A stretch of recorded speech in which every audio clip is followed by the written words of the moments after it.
अस्सलाम वालेकुम बिस्मिल्लाहिर्रहमानिर्रहीम। आज हम बनाएंगे एप्पल पास्ता सैलेड, जिसके लिए मैंने पानी बॉयल होने के लिए रखा और इसमें 1 टेबलस्पून ऐड कर दिया नमक, ताकि हमारी पास्ते का टेस्ट और बढ़ जाए और अंदर तक नमक ये एब्ज़ॉर्ब कर ले। पानी गर्म हो चुका है मेरा, आप देख सकते हैं बबल्स बन रहे हैं। और अब मैं इसमें ऐड करूँगा पास्ता।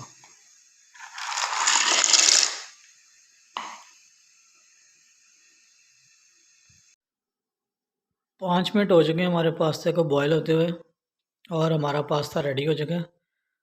अभी हम इसको स्टेन कर लेंगे। इसको बॉयल करते हुए मैंने 1 टेबलस्पून इसके अंदर ऑयल भी ऐड कर दिया था, ताकि इसको स्टेन होने के बाद पास्ता आपस में कंबाइन ना हो जाए, जुड़ ना जाए, स्टिक ना हो जाए।